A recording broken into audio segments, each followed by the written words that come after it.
தேவனுடைய பெட்டி. அவர்கள் தேவனுடைய பெட்டியை உள்ளே கொண்டு வந்தபோது தாவீது அதற்கு போட்ட கூடாரத்தின் நடுவே அவர்கள் அதை வைத்து தேவனுடைய சந்நிதியில் சர்வாங்க தகன பலிகளையும் சமாதான பலிகளையும் செலுத்தினார்கள். தாவீது சர்வாங்க தகன பலிகளையும் சமாதான பலிகளையும் செலுத்தி தீர்ந்த பின்பு அவன் ஜனத்தை கர்த்தருடைய நாமத்திலே ஆசீர்வதித்து புருஷர் தொடங்கி ஸ்திரீகள் மட்டும் இஸ்ரவேலராகிய அனைவருக்கும் அவரவருக்கு ஒவ்வொரு அப்பத்தையும் ஒவ்வொரு இறைச்சி துண்டையும் ஒவ்வொரு படி திராட்சை ரசத்தையும் பங்கிட்டுக் கொடுத்தான். இஸ்ரவேலின் தேவனாகிய கர்த்தரை பிரஸ்தாபம் பண்ணி துதித்து புகழுகிறதற்கு கர்த்தருடைய பெட்டிக்கு முன்பாக சேவிக்கத்தக்க லேவியரில் சிலரை நியமித்தான். அவர்களில் ஆசாப் தலைவனும் சகரியா அவனுக்கு இரண்டாவதுமாயிருந்தான்.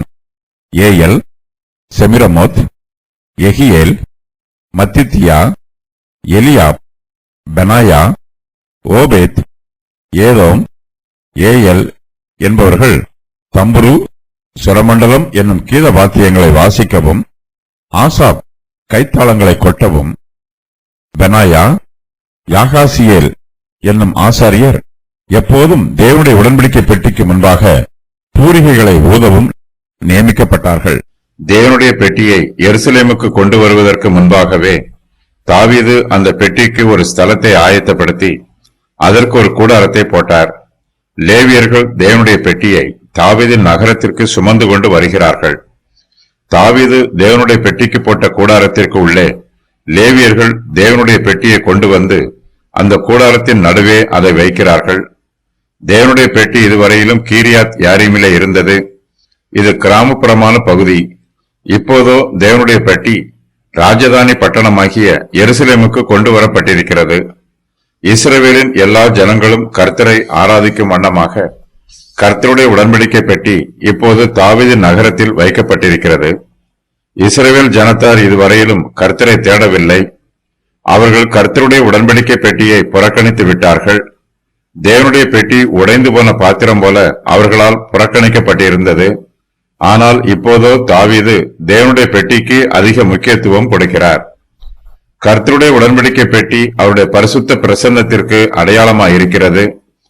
கர்த்தரை ஆராதிக்கிறவர்கள் அவருடைய பெட்டிக்கு முன்பாக வந்து அவரை ஆராதிக்கிறார்கள். தேவனுடைய பெட்டி இப்போது ஒரு கூடாரத்தில் வைக்கப்பட்டிருக்கிறது. கூடாரம் என்பது ஏழைகளின் வாசஸ்தலம். தேவனுடைய பெட்டிக்கு மாளிகை கட்டப்படவில்லை. கர்த்தருடைய உடன்படிக்கை பெட்டி கூடாரத்தில் வைக்கப்பட்டிருந்தாலும் இந்த கூடாரமே கர்த்தருடைய ஆசரிப்பு கூடாரமாய் இருக்கிறது. தாவீது தன்னுடைய சங்கீதங்களில் இந்த கூடாரத்தை பற்றி மிகவும் பாசத்தோடும் நேசத்தோடும் சொல்லுகிறார். தாவீது தேவனுடைய பெட்டிக்கு ஒரு கூடாரத்தை போட்டார். தேவனுடைய பெட்டி இந்த கூடாரத்திலேயே தொடர்ந்து நிலைத்திருக்கிறது. சாலமோன் கர்த்தருக்கு ஆலயம் கட்டும் வரையிலும் கர்த்தருடைய உடன்படிக்கை பெட்டி இந்த கூடாரத்திலேயே வைக்கப்பட்டிருந்தது. தாவீது தேவனுடைய பெட்டியை கூடாரத்தில் வைத்தாலும் தாவீது தான் சாகும் வரையிலும் கர்த்தரிடத்தில் பயபக்தியோடு இருந்தார். சாலமோனோ கர்த்தருக்கு ஆலயம் கட்டினார். ஆனாலும் சாலமோன் தன்னுடைய கடைசி காலத்தில் கர்த்தரை விட்டு விலகி போய்விட்டார். சாலமோன் கர்த்தருடைய வார்த்தைகளுக்கு செவி கொடுக்காமல் தன்னுடைய அந்நிய ஜாதி மனைவிகளுக்கு செவி கொடுத்து விக்கிரகங்களுக்கு மேடைகளை கட்டினார். ஆலயம் அழகாக இருக்கிறதா அல்லது ஆடம்பரமாக இருக்கிறதா என்பது முக்கியமல்ல. ஆலயம் பரிசுத்தமாய் இருக்க வேண்டும். கர்த்தர் தம்முடைய பரிசுத்த ஸ்தலத்தில் வாசம் பண்ணுகிறார். சபை எளிமையாய் இருக்கும் காலமே அது பரிசுத்தமாய் இருக்கும் காலம். சபையில் அழகும் ஆடம்பரமும் அலங்காரமும் பிரவேசிக்கும் போது சபையின் பரிசுத்தம் குறைந்து போகிறது. தேவனுடைய பெட்டி அதன் கூடாரத்தில் வைக்கப்பட்டதினால் தாவீது மிகவும் சந்தோஷமாய் இருக்கிறார். இப்போது கர்த்தருடைய உடன்படிக்கை பெட்டி தாவீதுக்கு அருகாமையில் இருக்கிறது.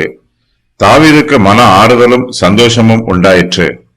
தாவீது கர்த்தரை மகிமைப்படுத்துகிறார். அவருக்கு பலிகளை செலுத்துகிறார்.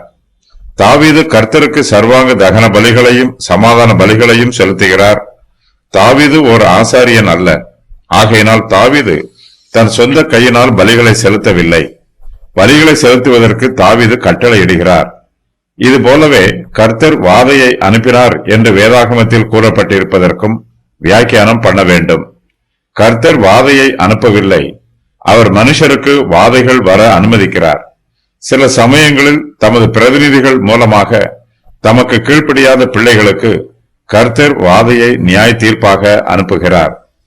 தாவீது இஸ்ரவேலராகிய அனைவருக்கும் ஒவ்வொரு அப்பத்தையும் ஒவ்வொரு இறைச்சி துண்டையும் ஒவ்வொரு படி திராட்சை ரசத்தையும் பங்கிட்டுக் கொடுக்கிறார். ஆகையினால் அங்கு ஏராளமான மிருக ஜீவன்களை அவர்கள் பலியிட்டு இருக்க வேண்டும். அதுபோலவே ஏராளமான அப்பத்தையும் அவர்கள் சுட்டி இருக்க வேண்டும். தாவீது கர்த்தருடைய பரிபூர்ணமான கிருபைகளையும் இரக்கங்களையும் நினைவு கூர்ந்து அவருக்கு சர்வாங்க தகன பலிகளை செலுத்துகிறார். கர்த்தர் தனக்கு காண்பித்த நன்மைகளை நினைவு கூர்ந்து தாவீது கர்த்தருக்கு சமாதான பலிகளை செலுத்துகிறார். இஸ்ரவேலின் தேவனாகிய கர்த்தரை பிரஸ்தாபம் பண்ணி துதித்து புகழுகிறதற்கு கர்த்தருடைய பெட்டிக்கு முன்பாக சேவிக்கத்தக்க லேவியரில் சிலரை தாவீது நியமிக்கிறார். லேவியர்கள் கர்த்தரை பிரஸ்தாபம் பண்ணி துதித்து புகழ வேண்டும். தாவீது பாடகரையும் இசை கருவிகளை இசைக்கிறவர்களையும் நியமிக்கிறார். இவர்கள் உடன்படிக்கை பெட்டிக்கு முன்பாக ஊழியம் செய்து கர்த்தரை துதித்துக் கொண்டிருப்பார்கள். அவர்கள் காலையிலும் மாலையிலும் கர்த்தரை தொடர்ந்து துதித்து போற்றுவார்கள். இந்த நாளில் இருந்து தாவீதின் ஜீவிய காலம் வரையிலும் தாவீதால் நியமிக்கப்பட்டிருக்கிறவர்களின் சங்கீத சேவனை தொடர்ந்து நடைபெறுகிறது. தாவீதுக்கு பின்பு ஆட்சி புரிந்த ராஜாக்களில் ஒரு சிலருடைய காலத்திலும் இந்த சங்கீத சேவனை தொடர்ந்து நடைபெறுகிறது.